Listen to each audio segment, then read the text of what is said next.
No one can live without a routine. You just forget that. If you guys don't have a routine, I would recommend, like, you get one going, because you cannot be mentally healthy without a routine. You need to pick a time to get up.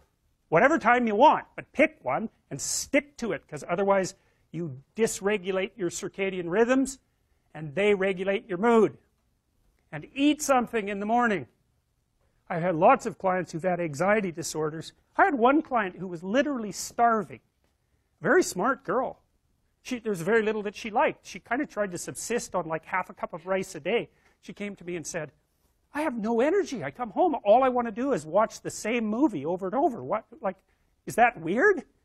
And I thought, well, it depends on how hard you work. You know, it's a little weird, but whatever. It's familiar. You're looking for comfort. So I did an analysis of her diet. It's like 3/4 of a cup of rice. It's like, you're starving. Eat something. You know, you'll feel better. So she modified her diet, and all her anxiety went away, and she had some energy. It's like, yeah, you got to eat.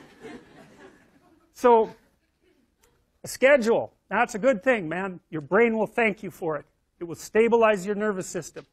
With a bit of a plan, that's a good thing. You need a career. You need something productive to do with your time. You need to regulate your use of drugs and alcohol, most particularly alcohol, because that does in a lot of people. You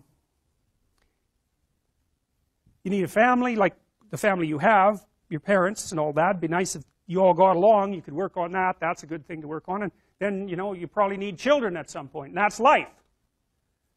That's what life is. And if you're missing, you know, you may have a good reason to not be operating on one of those dimensions.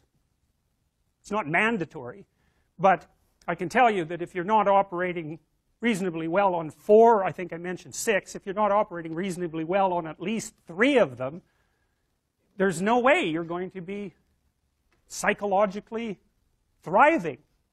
And that's more pragmatic in some sense than psychological, right? Human beings have a nature. There's things we need. And if we have them, well, that's good. And if we don't have them, well, then we feel the lack. And so behaviorists, behavioral psychologists concentrate a lot more on that sort of thing.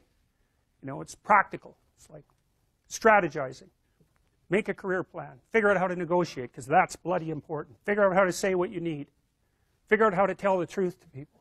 Figure out how to listen to your partner in particular, because if you listen to them, they will actually tell you what they want. And sometimes you can give it to them, and maybe they'll return the favor. And if you practice that for like 15 years, well, then maybe you're constantly giving each other what you want. Well, hooray, that would be good. And then there's 2 of you under most circumstances, and it's better to have 2 brains than 1, because people think differently because of their temperament mostly. And so the negotiation is where the wisdom arises, and it's part of the transformation, the psychological transformation that's attendant on an intimate relationship, and one of the fundamental purposes of a long-term intimate relationship.